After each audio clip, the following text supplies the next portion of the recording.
चलो अब समझते हैं इंस्टेंटेनियस स्पीड क्या चीज है, उसको रिलेट करते हैं।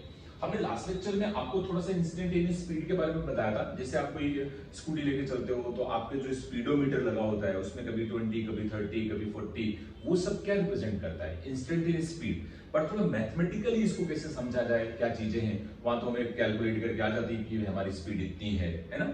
बहुत बार ऐसा होता है कि जब तुम रोड पे जा रहे होते हो तो इंडिया में तो खैर बहुत कम जगह पे है, बट अगर तुम किसी फॉरेन कंट्री में जाओ तो वहां पे हर एक स्पीड लिमिट लिखी होती है रोड के ऊपर। उससे ज्यादा स्पीड से जाओगे तो आपको बेसिकली पूरा का पूरा जो पेनल्टी है वो देनी पड़ती है ना।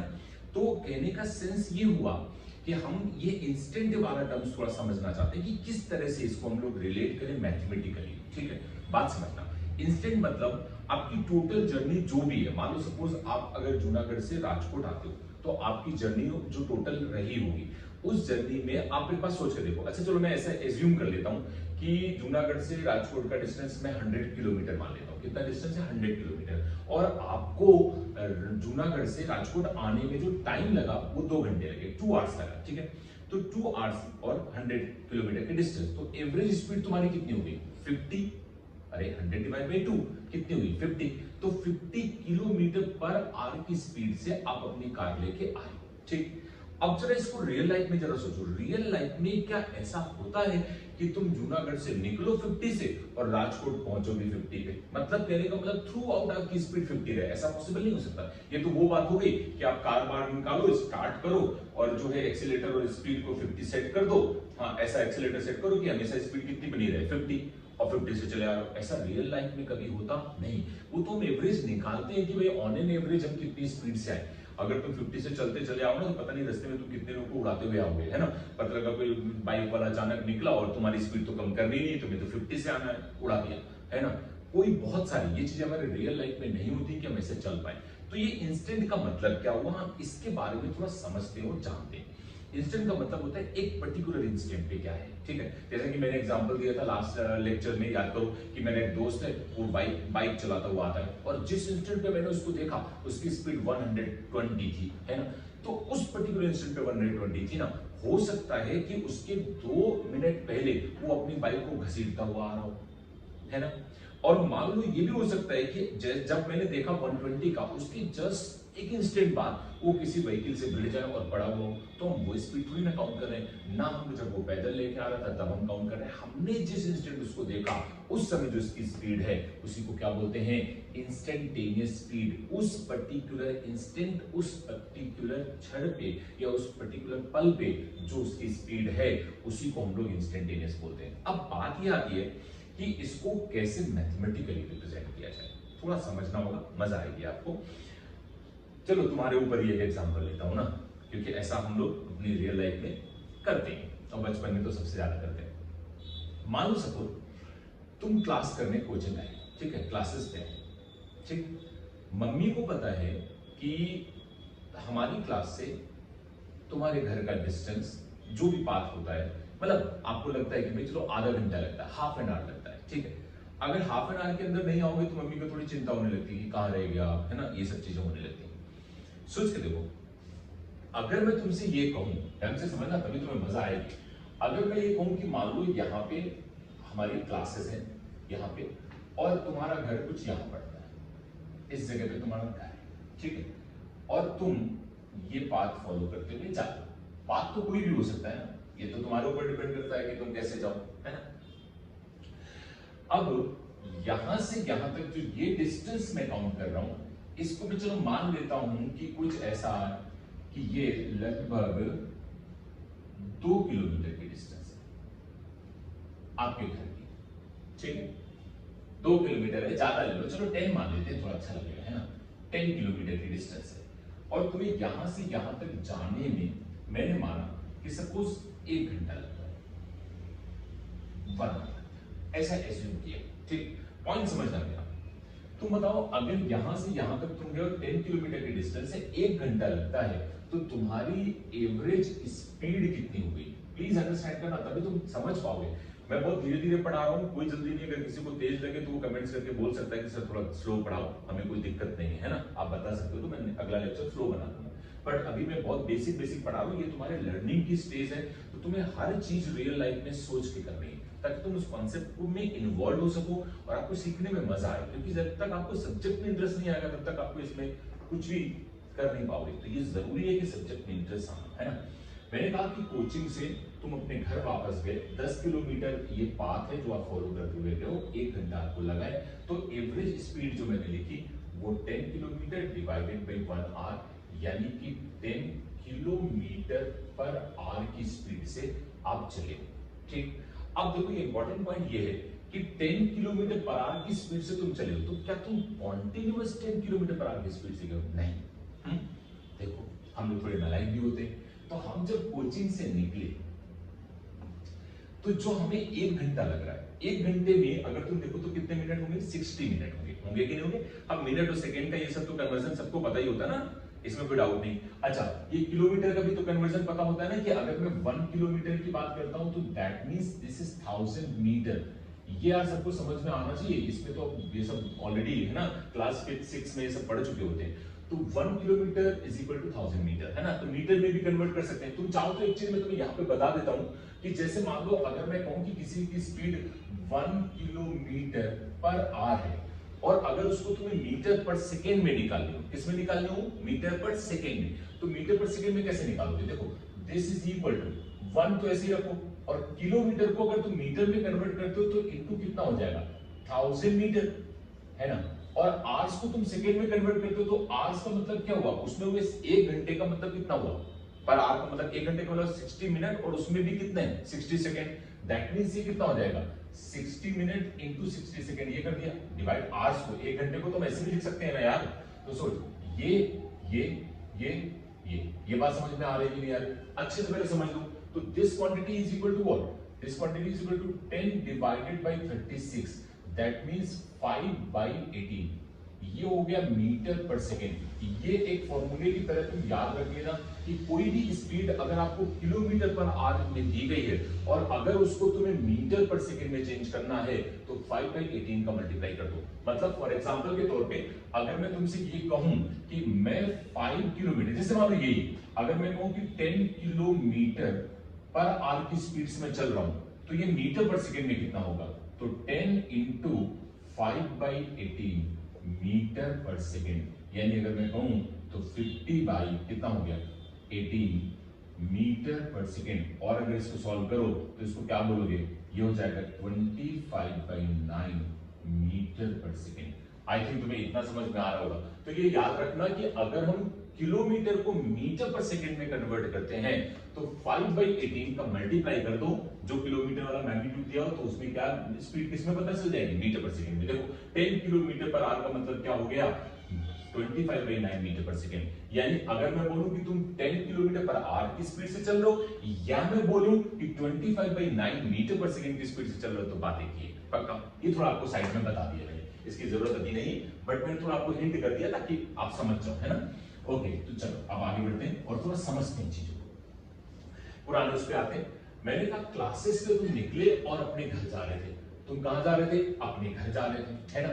तो आप जब अपने घर जा रहे थे तो रास्ते में हमने आपका जो टोटल एवरेज निकाला वो 10 किलोमीटर पर आवर की स्पीड है। ठीक, मान लो मैंने कहा 1 घंटे में तुमने ये डिस्टेंस कवर की है।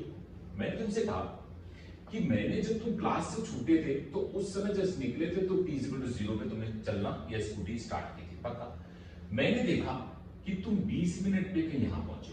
यहां कितना? 20 मिनट। 1 घंटा मतलब 60 मिनट हुए ना। 20 मिनट बाद मैंने तुमको ऑब्जर्व किया। ये कितना टाइम मान लिया मैंने? 20 मिनट का टाइम मान लिया। कितना टाइम मान लिया? 20 मिनट पे। 20 मिनट में तुम कहीं यहां पे हो, इस जगह। ये कोई प्लेस है, ठीक। हो सकता है अगर ये प्लेस तुम कोचिंग से निकले और मान लो ये किसी पानी पूरी वाले का प्लेस हो, रास्ते में रोड पे होता है ना पानी पूरी खाने लगते हैं, तो हो सकता है कि तुम इस जगह पे पानी पूरी खाने लगे हो। सो जब तुम अपनी स्कूटी खड़ी करके पानी पूरी खा रहा होगा, ढंग से समझना, बहुत मजेदार चीज है। अगर तुम पानी पूरी खा रहे होगे तो उस समय तो रुके होगे ना। तो क्या उस समय तुम्हारी स्पीड 10 किलोमीटर पर आवर थी? नहीं, तुम 0 पे हो। तो अगर उस इंस्टेंट मैंने तुमको देखा तो तुम्हारी इंस्टेंटेनियस स्पीड कितनी हो गई? 0। पक्का समझ आ रहा है कि नहीं आ रहा है? कोई डाउट तो नहीं है? यानी इस टोटल जर्नी को थोड़ा और आगे गए। मान लो तुम्हारा कोई दोस्त मिल गया, तुमने अपनी स्पीड थोड़ी कम कर दी, उससे बातें करते हुए जाना।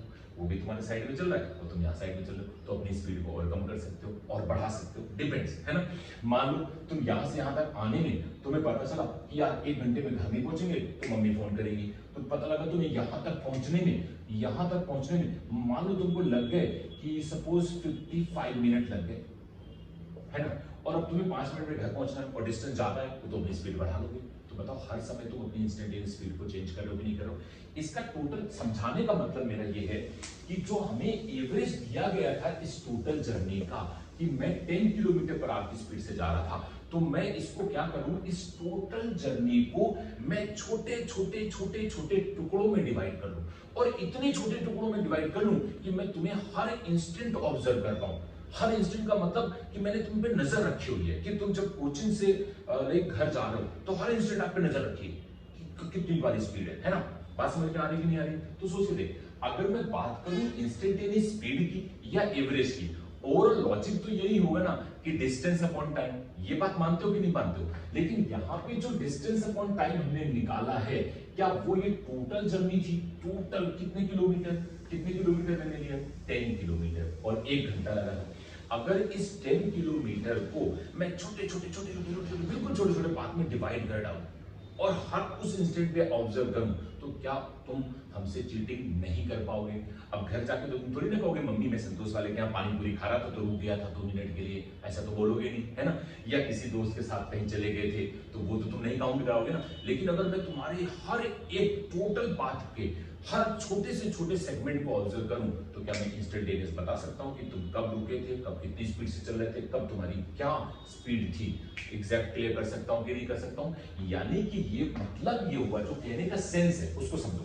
मतलब ये हुआ कि इस टोटल जर्नी में अगर किसी भी पॉइंट पे मुझे तुम्हारी इंस्टेंटेनियस स्पीड निकालनी है, तो मैं उस छोटे से उसी इंस्टेंट पे छोटी सी डिस्टेंस देख लूंगा। ये बहुत छोटी सी डिस्टेंस कि मतलब जिस समय मान लो तुम जब कोचिंग से निकले थे, तो मैं तुम्हें अगर मालूम है t = 10 मिनट पे ऑब्जर्व करूं, तो t = 10 मिनट पे तुम किसी ना किसी जगह पे होगे। अब उस 10 मिनट के बाद मैं एक फ्रैक्शन ऑफ टाइम आगे बढ़ जाऊं। फ्रैक्शन ऑफ टाइम का मतलब होता है इतना छोटा टाइम जिसको तुम सोच भी नहीं सकते हो। मतलब तुम कितना छोटा लेना चाहो। छोटा का मतलब समझो कि मैं तुमसे कर कहूं कि कितने, यानी 10 मिनट पे जब मैंने तुमको देखा तब तुम यहां पे थे, और इसके कितने टाइम में मैं तुम्हारी इंस्टेंटेनियस, मतलब उसी जगह पे मुझे 10 मिनट पे ही तुम्हारी क्या चाहिए, इंस्टेंटेनियस स्पीड, तो उसके फ्रैक्शन ऑफ टाइम पे मैं तुम्हें आगे बढ़ाता हूं। फ्रैक्शन ऑफ टाइम का मतलब 10 मिनट के बाद मैं थोड़ा टाइम बढ़ाता हूं। वो टाइम बढ़ाता कितना हूं तुम समझा, 0.000000001 सेकंड। कितना छोटा टाइम होगा। उस छोटे से टाइम में तुम बताओ क्या छोटी सी डिस्टेंस कवर कर पाओगे। कितनी डिस्टेंस कवर कर पाओगे, बहुत छोटी सी डिस्टेंस। अगर वो बहुत छोटी सी डिस्टेंस को मैं dx बोल दूं, छोटी सी डिस्टेंस, छोटे टर्म्स को फिजिक्स में हमेशा d लगा के लिखा जाता है। d कोई अलग नंबर नहीं है। तो मैंने ऐसे बोला कि 10 मिनट के बाद जो तुम थोड़ा सा आगे बढ़े, तो ये जो थोड़ा सा आगे बढ़ना हुआ ना, ये इतना सा, ये है dx डिस्टेंस। और इस छोटे से आगे बढ़ने में जो टाइम लगा ना, वो क्या है, dt टाइम। तो अगर मैं बात करूंगा कि इंस्टेंटेनियस, ये बात समझना, अगर मैं बात करूंगा कि इंस्टेंटेनियस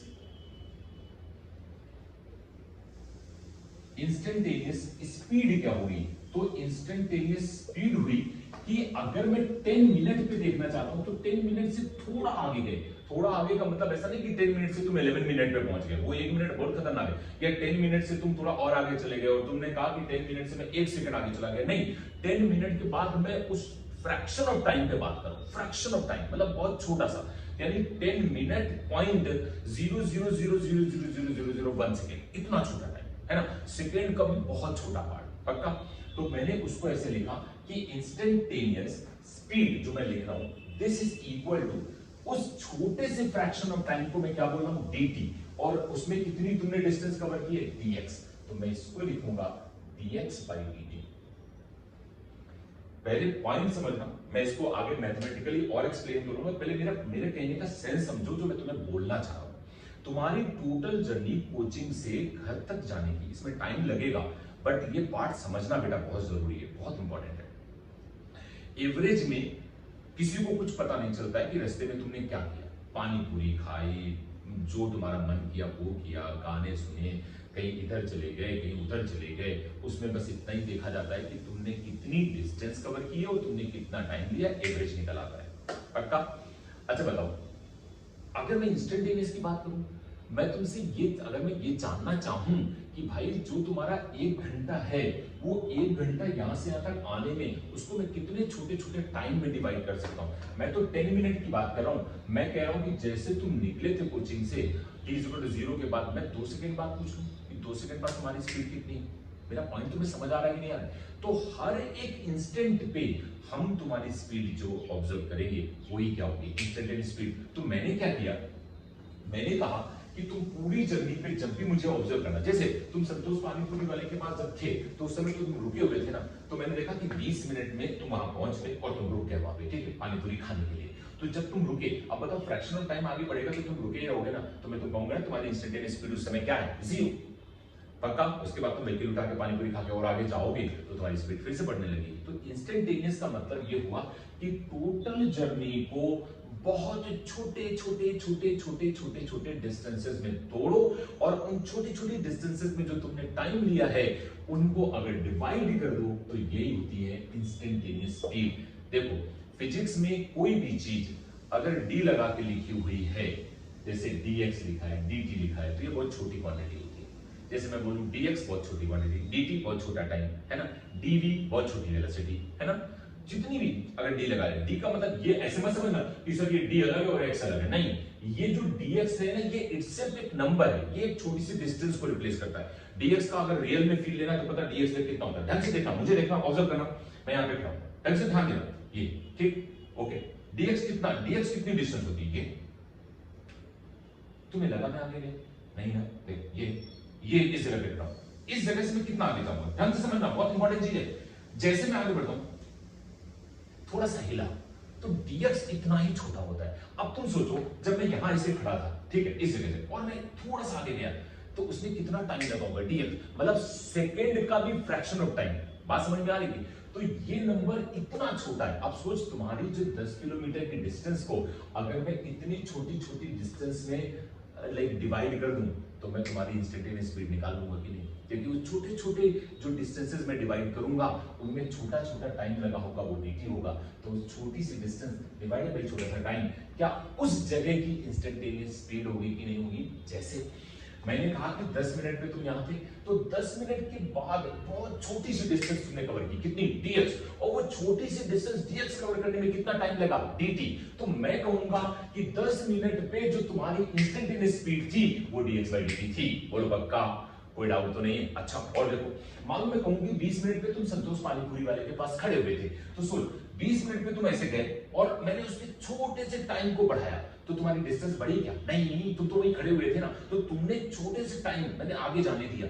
मालूम 10-20 मिनट के बाद मैंने थोड़ा टाइम आगे बढ़ाया, तो कितना टाइम आगे बढ़ाया, 0.00001 सेकंड, इतना टाइम आगे बढ़ाया तो तुम हिले भी नहीं, तो तुम्हारी dx कितना हो गया, 0। यानी dx अगर 0 हो गया, टाइम तो छोटा सा था, लेकिन क्या उस समय स्पीड 0 हो गई? तो क्या वो इंस्टेंटेनियस स्पीड 0 है कि नहीं है? पॉइंट समझो कि टोटल जर्नी को बहुत छोटे छोटे पार्ट्स में डिवाइड करके छोटे छोटे फ्रैक्शन ऑफ टाइम में देखना, यानी उस पर्टिकुलर इंस्टेंट की वो इंस्टेंटेनियस स्पीड होती है dx/dt। dx क्या है? बहुत छोटी सी डिस्टेंस है ना, मतलब dx तुम ऐसे समझ सकते हो, देख अगर मैं ये एग्जांपल ले रहा हूं, dx छोटी डिस्टेंस है, मतलब कितनी डिस्टेंस तुम समझना, 0.0000001 मीटर या सेंटीमीटर, और छोटा कर दो, ठीक है। dt कितना? dt लगभग 0.000, जितने जीरो तुम लगा सकते हो लगाते जाओ इतने सेकेंड, इतना फ्रैक्शन ऑफ टाइम। मतलब ये फिजिक्स के लिए ये ऐसी चीजें हैं कि मतलब इनको हम ऐसे डिफाइन नहीं कर सकते कि कितने छोटे हैं, टेंडिंग टू 0, dt मतलब टेंडिंग टू 0। पक्का समझ आ रहा है कि नहीं आ रहा?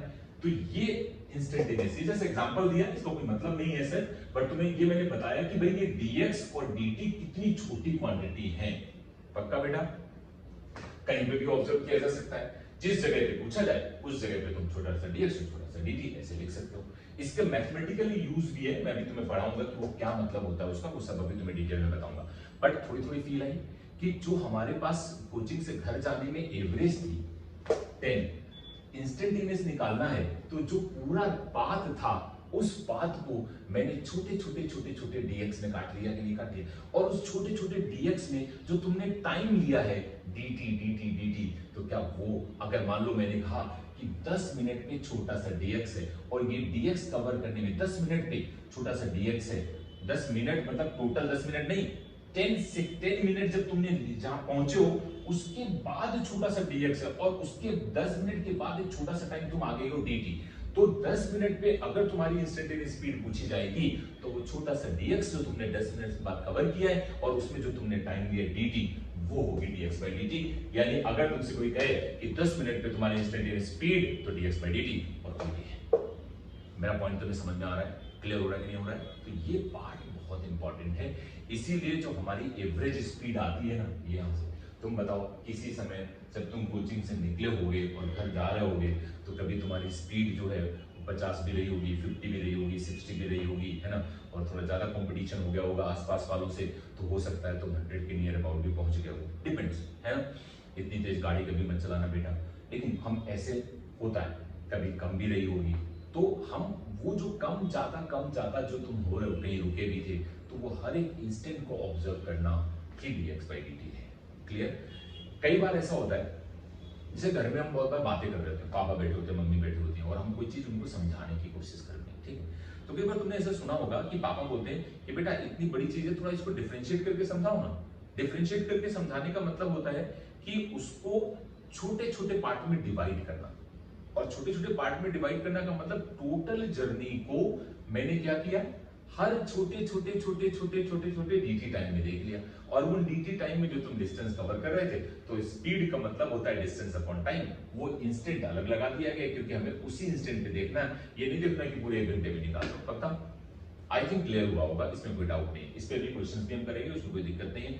ये पार्ट तुम्हें समझ आया, टोटल जर्नी को, टोटल डिस्टेंस को छोटे छोटे dx में डिवाइड करके हमें देखना होगा, तो हमें इंस्टेंटेनियस स्पीड निकलती है। ये पक्का समझ में आया? और देखो इसको थोड़ा मैथमेटिकली लिख देता हूं, क्योंकि बुकों में ऐसे लिखते हैं तो तुम इससे परेशान मत होना, ठीक है। जैसे मानो मैं बोलूं कि तुम यहां से यहां पे गए, ठीक है, और ये डिस्टेंस छोटी सी डिस्टेंस है, इसको मैं छोटा मतलब dx नहीं है, बट मैं इसको मान लेता हूं कि ये डेल्टा x है, और इसमें टाइम लगा डेल्टा t। डेल्टा t बड़ी क्वांटिटी हो सकती है, डेल्टा t तो कुछ भी हो सकता है ना, और डेल्टा dx मतलब ये डेल्टा x तो कुछ भी हो सकता है। डेल्टा x मतलब हो सकता है कि तुम इनिशियली 100 पे हो और फाइनली तुम 500 पे हो, तो डेल्टा x कितना हो गया 400 ना, तो डेल्टा x कुछ भी हो सकता है, लेकिन dx और dt ये बहुत छोटी क्वांटिटी, ओके। तो अगर हम एवरेज लिखेंगे इतनी डिस्टेंस का, यहाँ पे एवरेज इस जगह का, तो इस जगह की जो हमारी एवरेज स्पीड आएगी, प्लीज अंडरस्टैंड करना, वो होगी हमारी dx by dt। पक्का? क्योंकि जो sorry delta x by delta t, delta x by delta t, ये बात समझ में आ रही? क्योंकि हमने डिस्टेंस अपॉन टाइम वाला फॉर्मूला लगाया, हमने टोटल का नहीं निकाला है, पूरी लेंथ का, पूरी जर्नी का एक छोटा सा पार्ट उठाया, छोटा मतलब फ्रैक्शन नहीं, ये वाला पार्ट नहीं, सीधी आगे इतना पार्ट। पक्का? अब जब हम इंस्टेंटेनियस स्पीड लिखेंगे, प्लीज ये थोड़ा समझना कि अगर हम इंस्टेंटेनियस स्पीड की बात करेंगे तो हम क्या बोलेंगे, instantaneous speed is equal to, ढंग से समझना, instantaneous speed is equal to, इसको लिखा जाता है लिमिट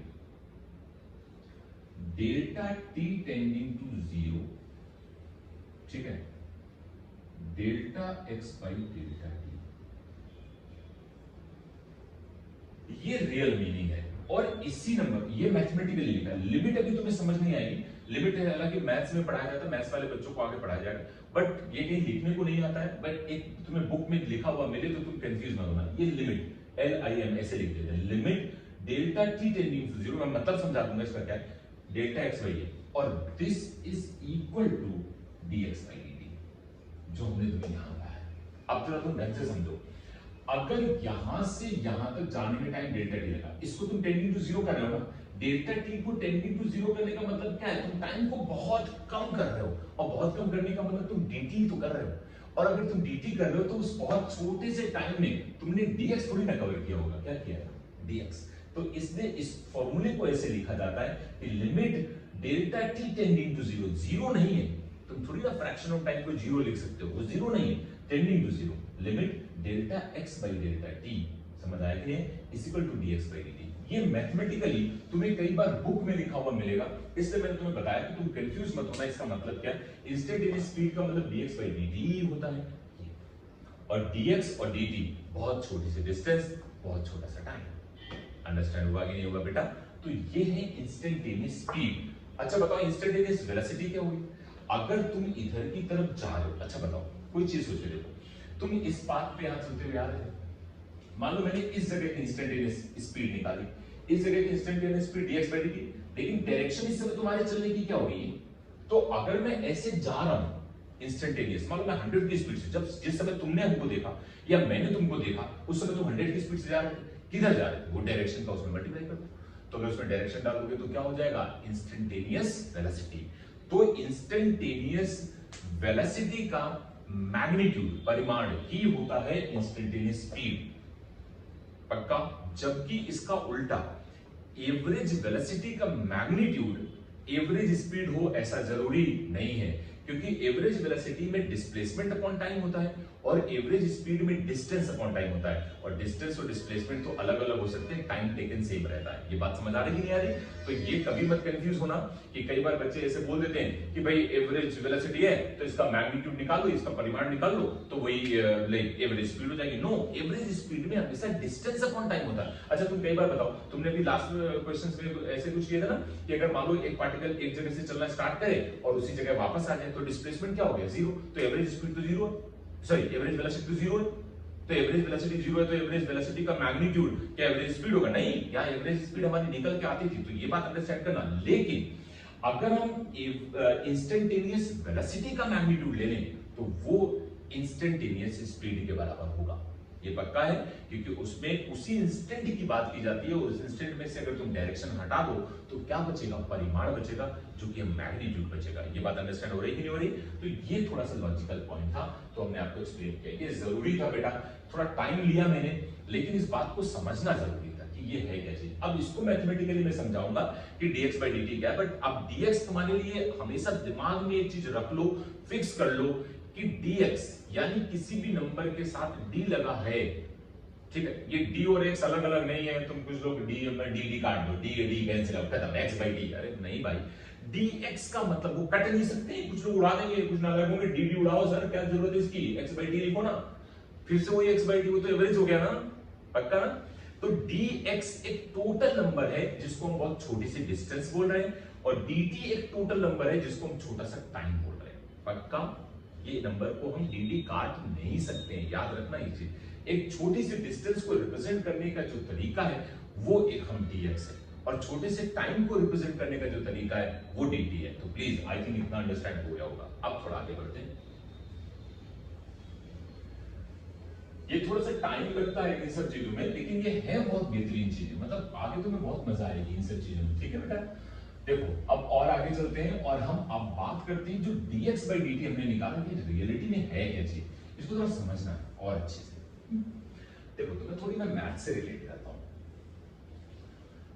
ये एक्चुअली मैथमेटिकल टूल्स में आता है एक चीज पढ़ाना, इंस्टेंटेनियस स्पीड नहीं, थोड़ी मैथ्स लगाता हूं, ठीक है? तो थोड़ा समझ आएगा। तुम याद करो, ऐसा हमने y एक्सिस और x एक्सिस हम ऐसे मान सकते हैं, ठीक है? देखो सबने पढ़ा है, कोई मना नहीं कर सकता मुझे, 10th क्लास में सबने पढ़ा है ना? तो प्लीज ये मत करना कि सर हमने ये नहीं पढ़ा, सबने पढ़ा। सबने ऐसा पढ़ा है कि y = mx + c एक लाइन होती थी, मैथ्स में पढ़ा है। m स्लोप होता था और c इंटरसेप्ट होता था y एक्सिस पे, पक्का? मतलब चलो अच्छा तुम्हें इतना नहीं समझ में आ रहा तो कोई बात नहीं, तुम ये तो कह सकते हो ना कि y = x, ये तो सबने ड्रॉ किया है, ग्राफ बनाया इसके 10th क्लास में, गड़बड़ मत करना। y = x है, x क्या है? x जो होता है वो इंडिपेंडेंट वेरिएबल होता है, x को तुम कुछ डालोगे तो y मिलेगा, पक्का? ऐसा भी हो सकता है कि y = 2x हो जाए, फिर x को तुम पुट करोगे तो उसके करस्पॉन्डिंग तुमको y मिलेगा। तो ये इंडिपेंडेंट वेरिएबल होता है और ये डिपेंडेंट वेरिएबल होता है। चल सुना होगा यार, है ना? इतना समझ में आता है सबको। तो ये अगर लाइन को मैं ड्रॉ करूं, जैसे ये वाली लाइन, ये थोड़ा ध्यान देना, तो क्या ये लाइन ऐसे होगी? प्लीज थोड़ी देर के लिए देखो, वो बेसिक बात बता रहा हूं, पक्का? अच्छा, इस लाइन के ऊपर मैं दो पॉइंट्स मान लेता हूं, सपोज एक पॉइंट है ए और एक पॉइंट है बी। प्लीज अंडरस्टैंड करना, बहुत मजा आने वाली है ना? ऐसे मान लीजिए इस पॉइंट के कोऑर्डिनेट मैंने मान लिए x1 y1, इतना तो पढ़ा ही है ना? और इसके कोऑर्डिनेट मान लिए x2 y2, इसका मतलब क्या होता है, इस पॉइंट के कोऑर्डिनेट x1 y1 और उस पॉइंट के कोऑर्डिनेट x2 y2 है। इसका मीनिंग क्या होता है समझना। इसका मीनिंग ये हुआ कि अगर तुम इसको यहाँ पे ड्रॉ करो तो बेसिकली ये डिस्टेंस होती है y1 और ये डिस्टेंस होती है x1, ये सबने पढ़ा, और ये होता है ओरिजिन। पक्का? अच्छा, इसको यहाँ पे ड्रॉ करो, प्लीज अंडरस्टैंड करना। ये डिस्टेंस है x2 और ये वाली जो टोटल डिस्टेंस है दिस इज y2। पक्का? अच्छा, अब एक छोटा सा ट्रायंगल बनाओ यहाँ पे, बन गया।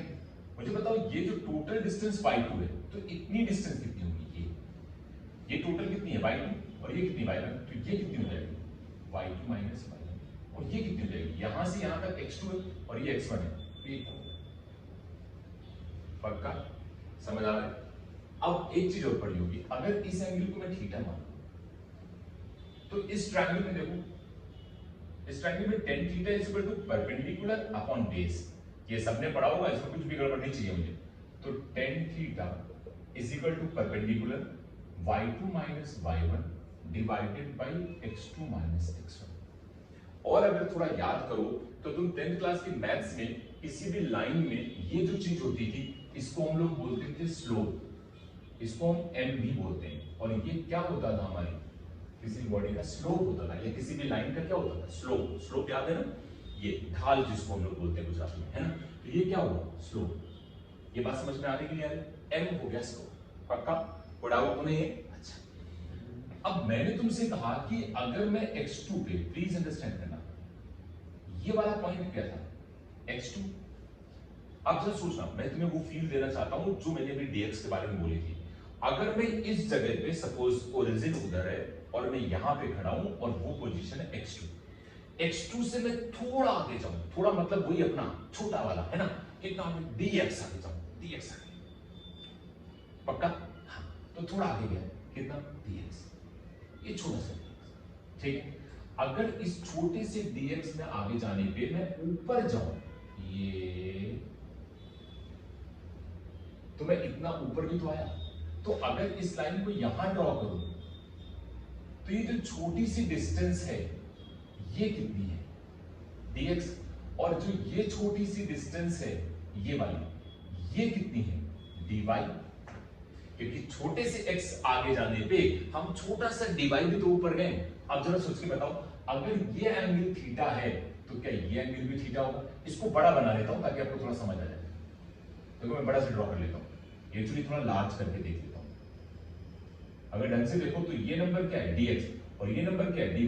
बड़ा कर रहा हूं, इतना बड़ा होता नहीं, कभी ध्यान रखना, ये छोटा सा पार्ट, ये एंगल कितना है थीटा, लार्ज करके देख रहा हूं, ठीक है, क्योंकि ये थीटा है तो ये भी तो थीटा होगा ना। पक्का समझ में आ रहा है? अब चलते तो tan थीटा यहां से क्या होगा, dy बाय dx। कोई टेंशन नहीं है, क्या ये स्लोप है? Yes, this is the slope. पक्का? ये तो है। तो ये जो dx by dt है, प्लीज अंडरस्टैंड करना। अगर तुम थोड़ी देर के लिए सोच के देखो प्लीज, अगर मैं x को रिप्लेस कर दूं टाइम से, किससे रिप्लेस कर दूं टाइम से, और y को रिप्लेस कर दूं x से, तो प्लीज अंडरस्टैंड करना, y को रिप्लेस कर दूं x से और x को रिप्लेस कर दूं टाइम से, तो मुझे बताओ ये क्या होगा। टाइम से समझो, अगर मैं x को रिप्लेस करूं टाइम से और y को रिप्लेस करूं x से, तो यहां क्या लिखा है tan theta is equal to, y को किससे रिप्लेस किया x से, तो क्या लिखोगे x2 minus x1 divided by, यहां क्या लिखोगे t2 माइनस t1। तो बेसिकली यही तो लिखा है, और यही क्या है m। ये क्या लिखा है, ये एवरेज वेलोसिटी का तो फॉर्मूला बन गया। तो dx by dt, ये बात समझ आ रही है नहीं आ रही, कोई डाउट तो नहीं है? पक्का? आप जरा सोच के देखना, अगर मैं इसमें लिखूं तो यही चीज क्या हो जाएगी tan theta is equal to, ये क्या लिखा है y की जगह क्या लिखना है x, तो क्या हो जाएगा dx अपॉन ये क्या हो जाएगा x की जगह t dt, और ये चीज क्या है m के बराबर। और यही चीज रियलिटी में है क्या, इंस्टेंटेनियस स्पीड।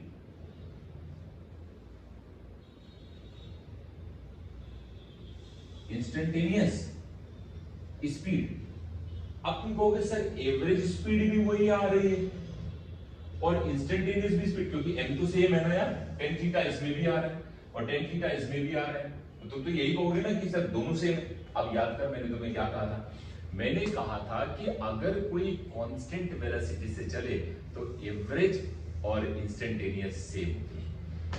क्यों? अगर मैं तुमसे कहूं, मैंने भी तुम्हें क्या निकाला था, जैसे वो अभी नहीं एक रेक्टेंगल वाला क्वेश्चन किया था, बताओ उसमें वो हमेशा 5 मीटर पर सेकंड से चल रहा था कि नहीं चल रहा, 5 मीटर पर सेकंड से ये, 5 मीटर पर सेकंड से ये, 5 मीटर पर सेकंड से वो, तो बताओ उसकी एवरेज भी कितनी आएगी, 5 आएगी ना। और जिस इंस्टेंट पे तुम उसको देखोगे उस समय तुम्हें इसकी स्पीड 5 भी तो नजर आएगी। तो ये बात समझ आई। लेकिन अगर ये ऐसा ना होता, समझना, अगर ये ऐसा ना होता, प्लीज अंडरस्टैंड करना, तो पहले तुम्हें ये बात समझ में आ गई ना कि dx by dt एक्चुअली में स्लोप ही है, ठीक है, वो tan थीटा होता है। ये बात तुम्हें याद रखनी पड़ेगी, ढंग से समझना होगा। ओके, तो ये टर्म थोड़ा सा मैंने मैथमेटिकली आपको कैलकुलेट किया है।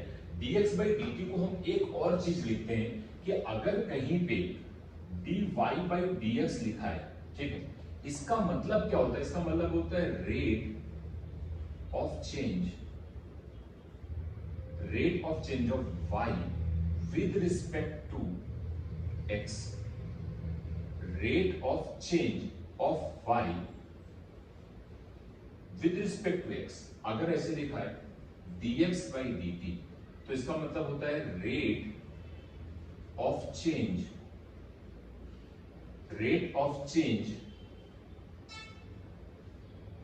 of x with respect to time, with respect to time। पहले पॉइंट समझो, rate of change of x with respect to time, इसका मतलब क्या हुआ, मैं यहां पे खड़ा हूं, रेट का मतलब चेंज का मतलब क्या हुआ, रेट मतलब हमारा एक्स बढ़ रहा है, तो एक्स अगर टाइम के रिस्पेक्ट में बढ़ रहा होगा तो rate of change of x with respect to time, यही तो बेसिकली वेलोसिटी है। अगर इसको ढंग से देखो, वही तुमने देखा है। तो इसको पढ़ने का तरीका ये भी होता है कि किसी भी चीज का अगर dy by dx लिखा है, इसका मतलब y का रेट ऑफ चेंज हो रहा है किसके रिस्पेक्ट में, x के रिस्पेक्ट में, तो ऐसे भी लिखा जा सकता है। ये दोनों बातें याद रखना।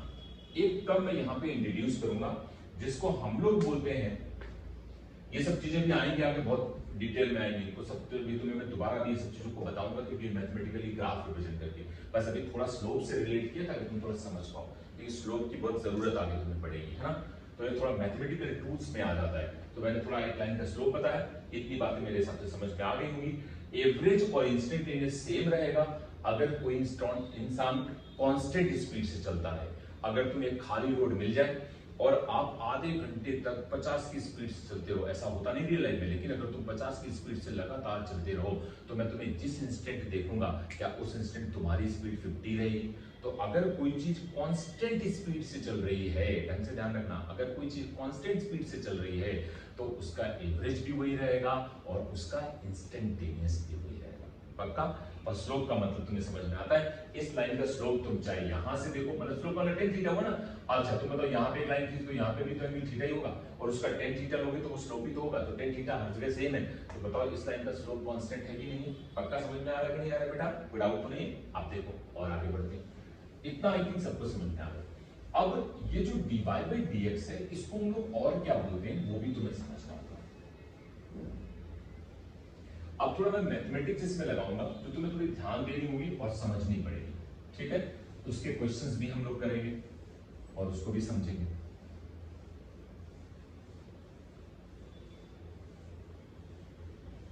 देखो एक पॉइंट और समझो, जो हमने आपसे कहा कि सपोज मान लो मुझे dy by dx लिखा था, ये क्या था हमारा, ये था हमारा स्लोप, ठीक है, ये स्लोप था और इसी को हम लोग m बोल रहे थे, ठीक है। इसका मतलब ये हुआ कि rate of change of y with respect to x, ये बात सबको समझ में आती है, ओके। इसको एक और तरीका होता है, मैथमेटिक्स में लिखा जाता है, मैं तुम्हें थोड़ा समझा रहा हूं। इसको लिखते हैं, इस टर्म को, इसको लिखा जाता है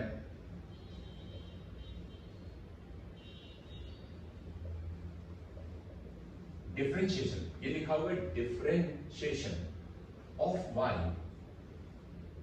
with respect to x। Please ये थोड़ा समझना, ये थोड़े नए टर्म्स है तुम्हारे लिए आ रहे। डिफरेंशिएशन का मतलब गुजराती में विकलन होता है, ठीक है। Differentiation of y with respect to x. ये एक मैथ्स का टर्म यूज हो रहा है, मैं थोड़ा मैथमेटिकली टूल पे जा रहा हूं ताकि तुमको इनका मतलब बेहतर समझा पाऊं, तभी तुम इंस्टेंटेनियस की बात कर पाओगे। तो इट्स अ मैथमेटिकल टूल जो हमें थोड़े समझने, क्योंकि dy by dx या dx by dt ये जो टर्म्स आ रहे हैं इनको हम कैसे हैंडल करेंगे, ये थोड़ा टर्म्स तुम्हें समझा रहा हूं, ठीक है। तो differentiation of y with respect मैं तुम्हें सिखाता हूं, इसके कुछ फॉर्मूले होते हैं और कुछ चीजें होती हैं, वो तुम्हें समझनी होगी, ठीक है। मान लो मैंने तुमसे बोला कि y x की पावर n लिखा है, n कोई भी नंबर हो सकता है, x की पावर n। फॉर एग्जांपल के तौर पे ऐसा हो सकता है कि y x² लिखो, ये तुमने पढ़ा होगा 10th क्लास में, y x² हो सकता है कि नहीं हो सकता, तो n की वैल्यू यहाँ कितनी होगी, 2 होगी। तो अगर मैं तुमसे ये कहूं कि y x की पावर n लिखा है और आपको निकालना है dy by dx, ये फाइंड, इस वाले से ये फाइंड करना चाहता हूं, प्लीज अंडरस्टैंड करना, ये जरूरी है, मैथमेटिकल टूल में आता है, उसको डिफरेंशिएशन बोला जाता है, ठीक है। तो अगर मुझे ये निकालना है, ठीक, तो इसका जनरलाइज फॉर्मूला होता है n जो यहाँ लिखा होता है, ठीक है, तो इसको ऐसे लिखो dy by dx of y की जगह क्या रखोगे, ये क्या है, x की पावर n। तो ये लिखा होगा तो n जो है ना उसको बाहर ले आते हैं ऐसे n, और इसमें एक पावर कम करके लिख देते हैं, कम करके लिखोगे तो क्या हो जाएगा, x की पावर n माइनस 1। तो प्लीज ये फॉर्मूले की तरह तुम्हें याद करना है, ठीक है। मैथ्स वाले लोगों को ये मैथ्स में पढ़ाया जाएगा, फर्स्ट प्रिंसिपल से ये प्रूव किया जाता है, बट उससे हमें जानने की जरूरत नहीं है क्योंकि हमारी फिजिक्स में यूज हो रहा है, इसलिए हमें उतना पार्ट केवल याद रखना है। यानी कि अगर ये लिखा हुआ है और आपको फॉर्मूला लगाना है तो आप ये लगा सकते हो, ठीक है। देखो अगर मैं एग्जांपल के तौर पे लूं, बहुत सारे एग्जांपल आ सकते हैं, मान लो मैं तुमसे बोलूं कि y x² लिखा है और तुमसे कहूं कि dy by dx बताओ, ये भी लिखने की जरूरत नहीं, ये मत समझना है इसमें x x उड़ा दो, ये सब कुछ ऐसा कुछ लॉजिक नहीं हो रही, ये अलग नंबर है, ये डिफरेंशिएशन हो रहा है। तो जब भी कभी अगर इसका लिखना है तो बताओ 2 ऊपर है वो बाहर आ जाएगा, 2 बाहर आ गया इनटू, अब इसकी पावर एक कम करोगे, फॉर्मूला देखो, ये बाहर आ गया और एक पावर कम करो तो x की पावर 2 माइनस 1, तो कितना बचेगा, 2x। पक्का। और एग्जांपल दो, कितने एग्जांपल तुमको उतने ले लेते हैं। सपोज दूसरा एग्जांपल, मान लो मैंने तुमसे कहा कि y कुछ लिखा हुआ है x की पावर सपोज 1/2, देख सकते हैं नहीं, x की पावर 1/2 लिख दो, उसमें क्या फ्रैक्शन लिख दो, कुछ भी, चलो पहले थोड़ा आसान करते हैं, -2 लिख देते हैं, ठीक है, क्या लिख देते हैं, -2। तो तुमसे पूछा जाए बताओ dy by dx क्या होगा, तो dy by dx, आप सोचो जो ऊपर नंबर है माइनस के साथ है तो माइनस के साथ, प्लस के साथ है तो प्लस के साथ, उसको बाहर लिख दो, -2 बाहर आ गया और एक पावर कम कर दो, तो x की पावर -2 और -1, एक कम करो, कम करने का मतलब उसको सब्ट्रैक्ट करना पड़ेगा ना, तो ये, तो बताओ ये कितना हो गया, -2 x की पावर -3, ये डिफरेंशिएशन हो गया, इसी फॉर्मूले का यूज कर रहा हूं, पक्का समझ में आ रहा है। और देखो कितने एग्जांपल तुम लेना चाहो, जैसे y तुमसे कहा गया कि x की पावर लिखा है सपोज 5, तो क्या करोगे, dy by dx, सब लोग समझते रहना, इज इक्वल टू क्या करोगे, 5 को बाहर ले आओ और x की पावर एक कम कर दो, तो x की पावर 5 माइनस 1, यानी कितना हो गया, 5 इंटू x की पावर 4, यानी ये कितना हो गया, 5x की पावर 4। जो तुम्हारा मन करे, जितने एग्जांपल चाहो उतने लो, जो तुम्हारी इसमें मर्जी, बट मेन फॉर्मूला क्या है, ये मैथमेटिकल टूल का एक टर्म है जो हमें ये चीजें समझाता है। और एग्जांपल लो, चलो मैंने तुमसे कहा कि फोर्थ एग्जांपल ले लो, चलो y मैंने तुमसे कहा कि x की पावर -1/2 है, चलो चलेगा ना, -1/2, पक्का। देखो dy by dx, dy by dx is equal to, ये पावर बाहर ले साइन के साथ, -1/2, x की पावर -1/2 -1, एक पावर कम कर दी, तो सोच -1/2 -1 है तो ये 2 एलसीएम ले लो तो यहाँ 2 हो गया, तो ये क्या आ जाएगा, देखो -1/2 और x की पावर -3/2, ये आंसर।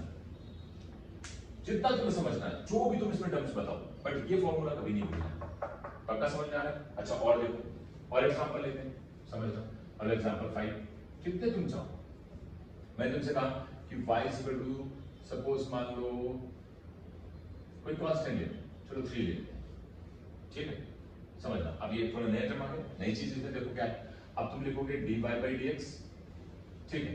अब 3 का कैसे करें सर, या तो x नहीं है या तो x नहीं है, तो इसका कैसे करें, देखो कैसे, अगर तुम इसको ऐसे समझना चाहो, पहले थोड़ी मेरी बात समझना तभी तुम्हें मजा आएगा। 3 को तुम लिख क्या सकते हो, 3 इंटू ये 3 इंटू x की पावर 0।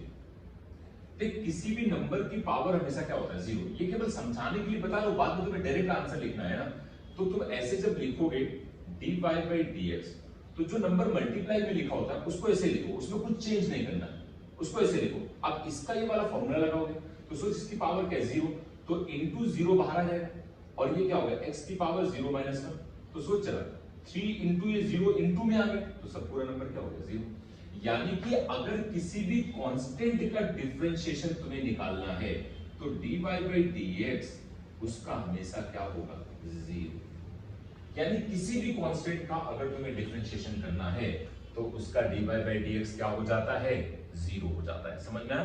यानी कि differentiation with respect to x, कोई इसमें डाउट नहीं होना चाहिए पक्का। और देखो एग्जांपल ये मैं हटाता हूं, ये सब चीजें बहुत जरूरी है क्योंकि इंस्टेंटेनियस में इन सबको यूज करेंगे। ये मैथमेटिकल टूल्स में तुम्हारा पूरा चलता है। मैथमेटिकल टूल्स में तुम्हें पूरे एक साथ नहीं पढ़ा रहा हूं क्योंकि उसमें क्या होता है बहुत सारी चीजें होती हैं और वो पढ़ के फिर तुम बहुत ज्यादा बोर हो जाओगे, मतलब फिर तुम्हें उसमें मजा नहीं आएगी। तो इसलिए जहां जितनी जरूरत पड़ेगी उतना हम लेंगे और उसके बाद आगे बढ़ जाएंगे। ठीक है बेटा? अब जैसे मान लो मैंने तुमसे कहा कि y इक्वल टू सपोज मान लो 3x², थोड़ा एक नया टाइप का आ गया ये। अब इसका dy by dx निकालो, सब लोग समझेंगे। तो देखो 3 को तो ऐसे लिखो, 3 को कुछ नहीं करना, कुछ नहीं। अब इसको पहले वाले की तरह डिफरेंशिएट करो, तो जरा इसको देखो x² को करोगे 3 इंटू, अब इसको करो तो 2 बाहर आ जाएगा और x की पावर 2 माइनस 1, यानी कितना हो गया 3 इंटू 2x, बताओ कितना हो गया 6x मल्टीप्लाई करो।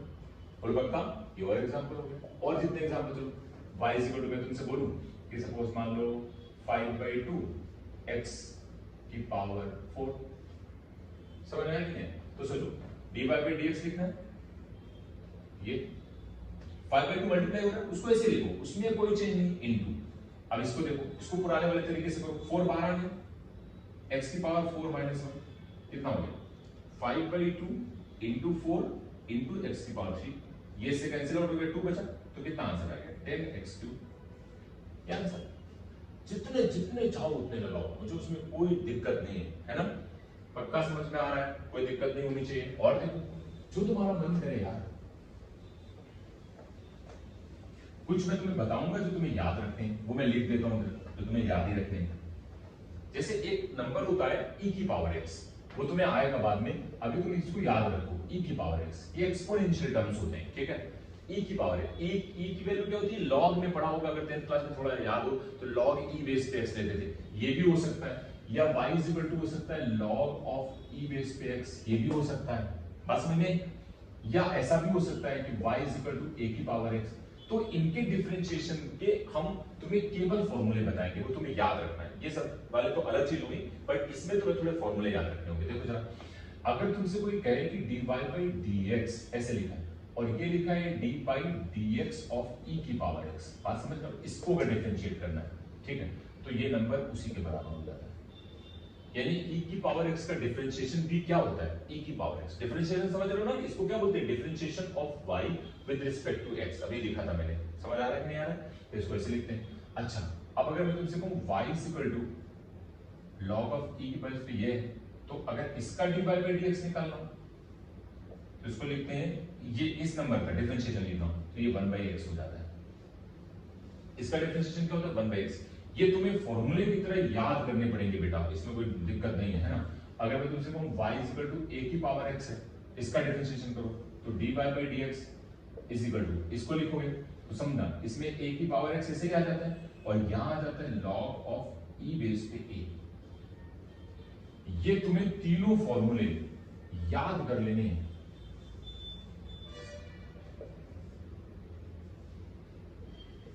रख लेने एकदम, इनमें कोई हमारी फिजिक्स में इनका प्रूफ वगैरह कुछ नहीं करना, बस सिर्फ फॉर्मूले याद रखें। अगर तुम इसको ध्यान दो ना तो तुम्हें समझ आ जाएगा। देखो अगर इस टर्म को देखो, अगर मैंने कहा कि तुम्हें y इक्वल टू ये लिखा, ये जनरलाइज है, अगर मैं तुमसे कहूं कि e की पावर x का करना है तो तुम क्या करोगे, dy by dx, ये नंबर बाहर लिख लो, सॉरी e की पावर x, और फिर यहां क्या लिखोगे log, और e बेस पे क्या लिखोगे e, देख a की जगह e है ना, तो e बेस पे e ये 1 हो जाता है, ये log तुमने पढ़ा होगा तो ये हटा दिया, इसीलिए इसका डिफरेंशिएशन क्या आता है e की पावर x। समझ आ रहा है कि नहीं आ रहा? तो ये तुम्हें डिफरेंशिएशन याद रखने, मैं पूछूंगा तुमसे कई बार, है ना? और देखो और समझते हैं, ये फॉर्मूले सबको याद हो जाने चाहिए, बहुत जरूरी है, इंपॉर्टेंट भी है, तो ध्यान रखना है। हमेशा log x का डिफरेंशिएशन 1/x होगा, ठीक है? log x का डिफरेंशिएशन क्या हो जाएगा 1 अपॉन x। a की पावर x लिखा है तो a की पावर x इनटू log ऑफ e बेस पे a, पक्का जो वहां लिखा है। अच्छा और देखो, जैसे मान लो आपसे कहा जाए कि y is equal to suppose sin x लिखा है, साइन फंक्शन तो पढ़ा ही होगा ना, साइन साइन क्या होता है ये, तो इसका अगर तुम्हें dy by dx निकालना तो ये dy by dx sin x का हो जाता है cos x, ये याद ही कर लेना है ना। ये मान लो दूसरा, अगर y इज इक्वल टू लिखा है cos x, अगर उसका dy by dx निकालना तो ये हो जाता है माइनस sin x, यानी sin का cos होता है, cos का माइनस sin x होता है, पक्का। तीसरा देखो, ध्यान रखना y is equal to 10x लिखा है तो उसका dy by dx, इसका भी तुम्हें लिखना है 10x का sec स्क्वायर x। ये और देखो, अगर y इज इक्वल टू तुम्हें लिखा है सपोज मान लो ये तीन हो गए ना, sin cos 10, चलो कॉट का करते हैं, y इज इक्वल टू लिखा है सपोज ये, चलो उसका कर लेते हैं sec का। अगर तुम्हें sec का डिफरेंशिएशन करना है तो dy by dx is equal to ये हो जाता है sec x 10x, sec x into 10x, ये हो गया फोर्थ तुम्हारा। देखो फिफ्थ, अगर y इज इक्वल टू में लिखा है cos x और इसको डिफरेंशिएट करना है तो dy by dx cosec देख sec का क्या हो रहा था sec 10, समझ आ रहा, तो cosec का क्या होगा differentiation cosec x into cot x और बाहर एक माइनस, समझ आ रहा है कि नहीं। अच्छा 6 वाला देखो, अगर y is equal to cot x लिखा है तो dy by dx, देख 10 का क्या हुआ था sec स्क्वायर x, तो cot का क्या होगा cosec स्क्वायर x, लेकिन होगा माइनस साइन के साथ। ये चीजें तुम्हें अच्छे से याद हो जाएं, इसलिए बिल्कुल एकदम रट लेनी है, ये बहुत जगह यूज होंगी। समझ आ रही है बात? डिफरेंशिएशन किया है, y is equal to sin x लिखा है तो sin x का डिफरेंशिएशन क्या होता है cos x, अगर cos x लिखा है तो माइनस sin x, 10x लिखा है तो sec स्क्वायर x, ये सब चीजें बहुत जरूरी है। पक्का ये सब बातें समझ में आ रही तुमको? हाँ, बहुत इंपॉर्टेंट चीजें होती बेटा, ये डिफरेंशिएशन इज वेरी इंपॉर्टेंट, ये मैथमेटिकल टूल्स में आता है, डिफरेंशिएशन बहुत जरूरी बात है। अब ऐसा मैंने क्यों किया है तुम्हें मैं थोड़ा समझाता हूं। देखो, मान लो मैं तुमसे ऐसे बोलूं, प्लीज अंडरस्टैंड करना, कि जैसे इस पे भी बहुत सारे एग्जांपल्स दूंगा, बहुत सारे क्वेश्चंस भी दूंगा, इतने सारे जितने तुम चाहो उतने इस पे लिए जा सकते हैं, ठीक है। चलो तुम्हें होमवर्क देता हूं, ये सब हमें करके तुम भेजना, ठीक है।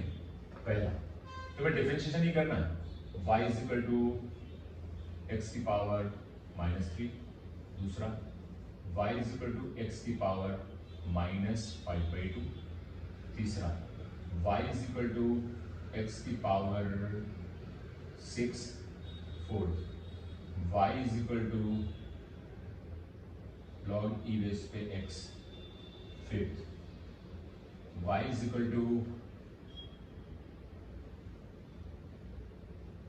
x की पावर -1 है ना, 6 y is equal to x की पावर 3/2।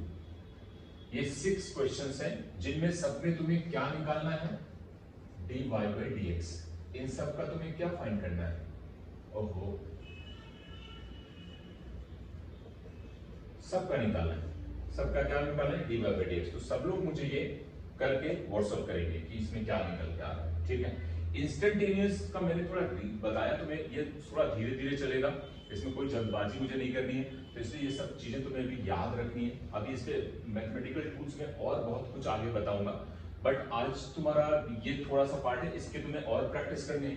तुम्हें ये मैंने 6 क्वेश्चन दिए, अपने मन से तुम इसमें कुछ भी मान लेना, कुछ भी बना लेना, तो वो भी तुम्हारा हो जाएगा। और चलो लिख लो 7th में, चलो y is equal to let's suppose, चलो लिखा मैंने 3 की पावर x है ना, और 8th मैंने लिखा y इज इक्वल टू 1/4 की पावर x है ना, ऐसे ये सब। और तुम्हारा जो मन करे इन सब का तुम्हें dy by dx निकालना है और मुझे भेजना है, याद रखना इस सबको करना है, ठीक है। मैंने फॉर्मूला तुम्हें बता दिया है कि एक बात याद रखना कि डिफरेंशिएशन का जो सिंपल फॉर्मूला था कि कि जो पावर, इनके तो मैंने नंबर्स ही बताए किस तरह से तुम्हें डील करने, तो ये हमें कैलकुलेशन करके और ये सब बिल्कुल रट लो, याद रख लो, क्योंकि कुछ चीजें हमें याद ही रखनी पड़ेगी फिजिक्स में। इनके प्रूव होते हैं फर्स्ट प्रिंसिपल से, बट हम मैथ तो नहीं ना पढ़ रहे हैं यार, है ना, हमें फिजिक्स पढ़नी है। तो बस हमें इतना है कि 10x का अगर डिफरेंशिएशन कहीं पूछा जाए, डिफरेंशिएशन का मतलब होता है कि dy by dx, अगर कहीं पे भी निकाला जाए तो हम क्या लिख देंगे, sec स्क्वायर x। अगर तुमसे बोले कि sec x का डिफरेंशिएशन बताओ तो sec x tan x। अगर तुमसे बोले cosec x का डिफरेंशिएशन बताओ तो minus cosec x cot x। ऐसे तुम्हें पढ़ना है, ये तुम्हें याद रखना है, ठीक है ना। तो आज मैं इतना ही रखता हूँ, ये तुम्हें याद करने हैं। And then after next lecture जो आएगा उसमें मैं इनके और एल्जेब्रिक फॉर्म में जाऊंगा कि दो नंबर जुड़े हुए हैं, कि जैसे मान लो x स्क्वायर प्लस 2x लिखा है तो उसका डिफरेंशिएशन क्या होगा, इस तरह से बातें करेंगे, ठीक है ना। ये पक्का समझ में आ रहा है। चलो इसमें एक और एग्जांपल लिख देता हूँ, ठीक है, थोड़ा बहुत और कर देते हैं ना। चलो 9th example, y is equal to x, है ना। 10th example, y is equal to 1 by x, है ना। और 11th example, y is equal to 1 by x cube, ठीक है। इतने सारे हो गए, इतने सबके हमें क्या निकालने हैं, dy by dx। ये सब लोग फाइंड करके मुझे सेंड करेंगे, ठीक है। आज का लेक्चर इतना ही रखता हूं, अगले लेक्चर में इसमें और मजा आएगी, थोड़ा आगे बढ़ेंगे। आज का लेक्चर अच्छे से वीडियो देख लेना कंसंट्रेट करके। अगर कोई भी चीज ऐसी रही हो, क्योंकि ये थोड़ा सा टिपिकल पार्ट में धीरे धीरे इंटर कर रहे हैं, अगर कोई चीज ऐसी रही हो जो आपको ना समझ में आई हो और प्रॉब्लम कर रही हो, तो प्लीज मुझे मेरे नंबर पे या ग्रुप में मुझे व्हाट्सएप डाल देना, व्हाट्सएप कर देना कि सर ये पोर्शन मुझे समझ नहीं आया है, तो हम नेक्स्ट क्लास में वो छोटे मोटे पार्ट रिवीजन में ले लेंगे ताकि लोगों को समझ में आ जाए। ओके बेटा, प्लीज कंसंट्रेट करना, तभी तुम्हें मजा आएगी फिजिक्स पढ़ने में। ओके चलो।